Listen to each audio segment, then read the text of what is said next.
La chronique juridique, une présentation de Ratel, avocat et notaire. Un cabinet reconnu pour la qualité de ses services, l'originalité de ses solutions préconisées et surtout, le talent de ses plaideurs. Et ce, depuis maintenant 50 ans.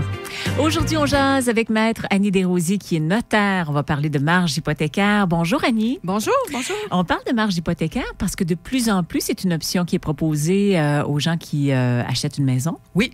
En fait, pour faire un bref historique pour les gens qui sont un petit peu plus jeunes que moi, à l'époque, quand on faisait un emprunt hypothécaire, le montant de la garantie hypothécaire qu'on accordait à l'institution financière sur notre propriété, parce que par définition, une hypothèque, c'est qu'on donne en garantie notre maison, notre propriété.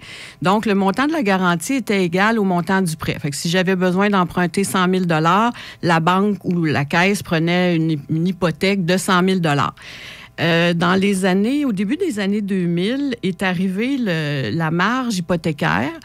Et à ce moment-là, plusieurs institutions financières ont vraiment sollicité tous leurs clients pour leur offrir ce nouveau produit financier qui semble à prime abord bien intéressant, mais qui comporte certains risques. On va parler des aspects positifs de la marge d'abord. Oui. D'abord, la marge hypothécaire, ce que les institutions financières font, c'est qu'habituellement, ils se fondent sur l'évaluation municipale de la maison et ils calculent, grosso modo, 120 % de ce montant-là et ils prennent la maison en garantie souvent au-delà de la valeur actuelle qu'elle a, en partant du principe qu'un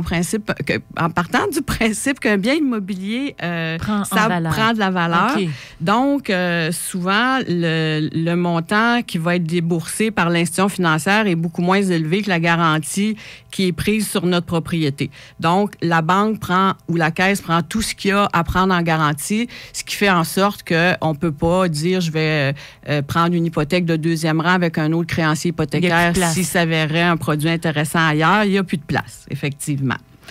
Les avantages, c'est que cet argent-là peut servir à n'importe quel usage. N'importe quand aussi. N'importe quand. Donc, c'est sûr, les gens qui n'avaient plus d'hypothèque sur leur maison, qui se sont fait offrir des marges hypothécaires, l'argument vendeur de l'institution financière, c'est de dire, vous avez un projet, vous voulez acheter un bateau, vous voulez acheter une roulotte, vous voulez faire des rénovations, vous êtes déjà préautorisé pour l'hypothèque, donc il n'y a pas de délai, vous êtes passé chez le notaire une seule fois, et tant que vous êtes propriétaire de la maison... Et ça, malgré le fait que la situation financière peut changer chez l'individu, mais là, lui, il y a toujours cette marge ouverte-là. Oui, en fait, dans les contrats de marge hypothécaire, les institutions se réservent quand même le droit de cesser les avances sur la marge. Donc, s'ils constataient, exemple, que j'arrive pas à payer mes taxes municipales puis que je me sers de la marge année après année, là, l'institution financière pourrait peut-être constater que je suis pas un client qui gère bien sa marge et arrêter de faire des avances sur la marge. Annie, il y a des inconvénients à ça et bien sûr, on va y revenir parce qu'il faut en parler. Pour l'instant, la musique au 103.5. Voici The Killers, le meilleur de la musique. Avec Maître Desrosiers, qui est notaire, nous parlons aujourd'hui de la marge hypothécaire. Et c'est vrai que si c'est bien utilisé, il y a plusieurs avantages à ça. Oui, entre autres le taux d'intérêt, parce que souvent, le taux d'intérêt, c'est le taux directeur plus 1%, par exemple. Donc, c'est certain que bien utilisé, ça peut être intéressant au lieu de faire un prêt personnel à un taux d'intérêt plus élevé.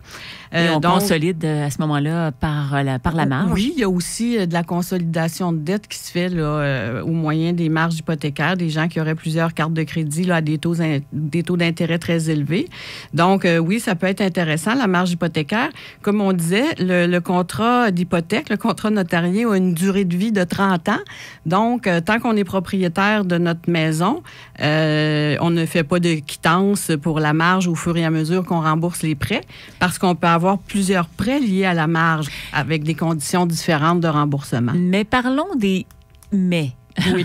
Parce qu'il y en a quand même. Oui, c'est sûr qu'il y a des inconvénients. Ce n'est pas un produit financier qui est destiné à tous. D'ailleurs, il y a encore des gens qui, par choix, vont insister pour avoir un prêt hypothécaire conventionnel comme on le connaissait autrefois, qui ne veulent pas risquer de subir là, les mauvais côtés de la marge. Si on regarde un petit peu les statistiques, j'ai fait une petite recherche là, avant de venir ce matin. Entre autres, un groupe de syndics qui disait qu'ils ont eu beaucoup de personnes qui ont été surendettées à cause des marges de crédit hypothécaire. Et si on regarde au niveau de l'endettement des Canadiens, c'est des statistiques qui partent de l'année 2000 où on avait 35 milliards de prêts hypothécaires. Et en 2016, on est rendu à 211 milliards. Donc, on voit que les Canadiens se sont servis beaucoup de la marge hypothécaire. Il y aurait environ 3 millions de personnes qui ont des marges hypothécaires. Et, mais le danger, c'est de ne pas payer Exactement. Ces mêmes statistiques-là nous disent qu'il y aurait environ 25 des gens qui ne remboursent que les intérêts. Parce que si on prend le produit de marge hypothécaire brut, à sa plus simple expression, on pourrait ne payer que les intérêts courus le premier du mois et ne jamais rembourser le capital. Non, bien là, ça fait qu'on arrive à la retraite et qu'on est aussi endetté qu'on l'était quand on a fait l'acquisition de la propriété. Je veux juste aussi faire un petit parallèle avec les hypothèques inversées. On voit des publicités à ce sujet-là. L'hypothèque inversée, on rembourse rien, on rembourse pas de capital, mais au moment de revendre la maison, bien entendu, la valeur aura diminué d'autant. Donc, c'est deux produits différents. Mais poser la question à un professionnel, le notaire est là pour ça, entre autres. Et Annie, je vous remercie beaucoup. On se retrouvera une prochaine fois pour une autre chronique. Oui. La chronique juridique vous a été présentée par Ratel, avocat et notaire. Conseiller, négociateur, plaideur, médiateur. Un seul appel pourrait vous éviter bien des soucis. 450-759-5151.